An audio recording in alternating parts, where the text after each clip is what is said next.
إن الحمد لله نحمده ونستعينه ونستغفره ونعوذ بالله من شرور أنفسنا ومن سيئات أعمالنا. من يهده الله فلا مضل له ومن يضلل فلا هادي له، وأشهد أن لا إله إلا الله وحده لا شريك له، وأشهد أن محمدا عبده ورسوله. يا أيها الذين آمنوا اتقوا الله حق تقاته ولا تموتن إلا وأنتم مسلمون. يا أيها الناس اتقوا ربكم الذي خلقكم من نفس واحدة وخلق منها زوجها وبث منهما رجالا كثيرا ونساء، واتقوا الله الذي تساءلون به والأرحام إن الله كان عليكم رقيبا. يا أيها الذين آمنوا اتقوا الله وقولوا قولا سديدا يصلح لكم أعمالكم ويغفر لكم ذنوبكم، ومن يطع الله ورسوله فقد فاز فوزا عظيما. أما بعد، فإن أصدق الحديث كلام الله عز وجل، وأحسن الهدي هدي محمد صلى الله عليه وآله وسلم، وشر الأمور محدثاتها، وكل محدثة بدعة، وكل بدعة ضلالة، وكل ضلالة في النار. أعاذني الله وإياكم من النار وأهوالها. عباد الله، اعلموا أن الأنبياء عليهم السلام جاءوا بالبيان الكافي، وقابلوا الأمراض بالدواء الشافي، وتوافقوا على منهاج واحد لم يختلف. فأقبل الشيطان يخلط هذا البيان بالشبهات، وذاك الدواء بالسم، والمنهاج بالضلال. وما زال عدو الله يلعب بعقول الناس حتى عبدوا الأصنام من دون الله، وقتلوا البنات وهن أحياء. ألبس الباطل في صورة الحق والحق في صورة الباطل، إلى غير ذلك من الضلال الذي سوله هذا اللعين. فبعث الله تعالى محمدا ليرفع المقادح ويشجع المصالح، فسار أصحابه معه وبعده في ضوء نوره سالمين من العدو وغروره. فها هي آيات سورة الحشر تمدح هذا الجيل الفريد من المهاجرين والأنصار بخصال طيبة فيهم، ثم عقبت بالثناء على الذين يأتون من بعدهم. إنهم يسألون الله جل وعلا ألا يجعل في قلوبهم حقدا ولا غلا. قال تعالى: والذين جاءوا من بعدهم يقولون ربنا اغفر لنا ولإخواننا الذين سبقونا بالإيمان ولا تجعل في قلوبنا غلا للذين آمنوا ربنا إنك رؤوف رحيم.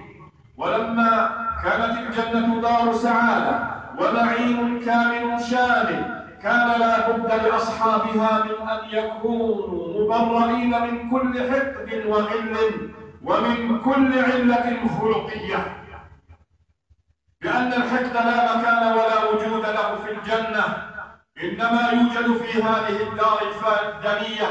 لهذا فإن الله جل وعلا ينزع الحقد من كل الصدور التي تدخل الجنة، كما قال هو عز من قائل: ونزعنا ما في صدورهم من غل تجري من تحتهم الأنهار وقالوا الحمد لله الذي هدانا لهذا وما كنا لنهتدي لولا أن هدانا الله لقد جاءت رسل ربنا بالحق ونودوا أن تلكم الجنة أورثتموها بما كنتم تعملون. وقال عز من قائل: إن المتقين في جنات وعيون ادخلوها بسلام آمنين ونزعنا ما في صدورهم من غل إخوانا على سرر متقابلين لا يمسهم فيها نصب وما هم منها بمخرجين.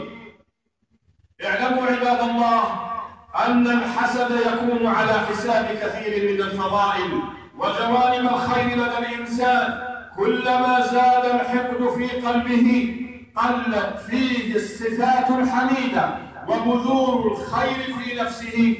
قال أحدهم: الحسد داء دفين ليس يحمله إلا جهول النفس بالعلل، ما لي وللحسد يشقيني وأحمله، إني إذا لغبي فاقد الحيل، سلامة الصدر أهنأ لي وأرحب لي، ومركب المجد أحلى لي من الزلل.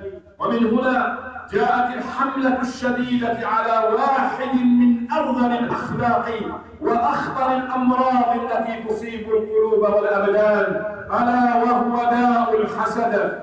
عباد الله، لقد حرم الإسلام الحسد تحريما قاطعا، وجاء الأمر من الله ورسوله بالاستعاذة من شر الحسد والحاسدين، بأن الحسد جمرة تتقد في الصدر فتؤذي صاحبها وتؤذي الناس به.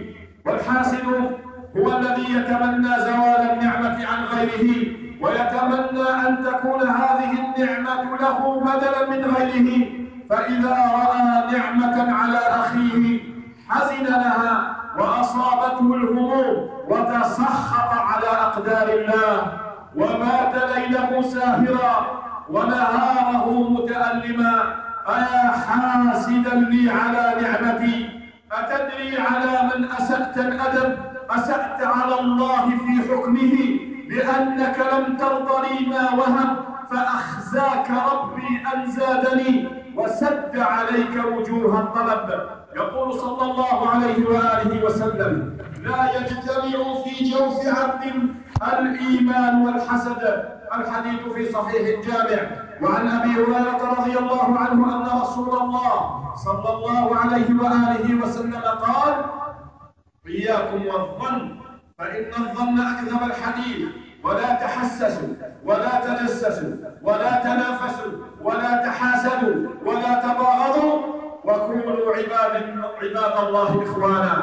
ويقول عليه الصلاة والسلام: لا يزال الناس بخير وعافية ما لم يتحاسدوا. وعن الزبير بن العوام رضي الله عنه قال: قال رسول الله صلى الله عليه وآله وسلم: دب إليكم داء الأمم قبلكم، الحسد والبغضاء هي الحالقة، لا أقول تحلق الشعر ولكن تحلق الدين. إن الحاسد مهما بلغ في حسده وكيده فلن يضر إلا نفسه، وستكون عاقبة أمره خسرا إن لم يتداركه الله بلطفه وبرحمته.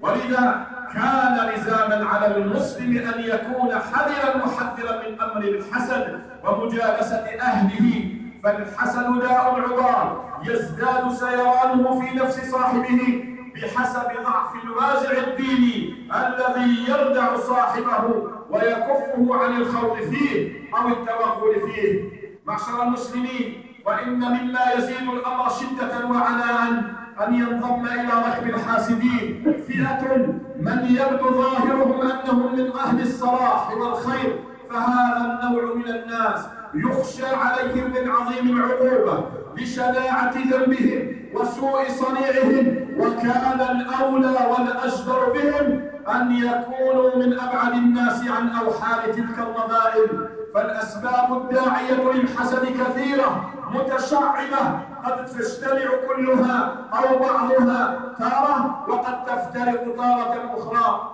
لما كان قلب ابن آدم هو وسيلة الشيطان التي بها يستولي على صاحبه، وجب عليك أيها العبد الضعيف أن تجعل قلبك مثل الحصن الرفيع حتى لا يتمكن الشيطان أن يدخله أو يملكه أو يستولي عليه. ولا يقدر الإنسان على دفع الشيطان إلا بمعرفة مداخله، فصارت معرفة مداخل الشيطان واجبة، ومداخل الشيطان وأبوابه هي مكامن الضعف في العبد، مثل الحسد والحقد والغضب والشهوة والطمع والغفلة وغيرها، وهي كثيرة لا تحصى.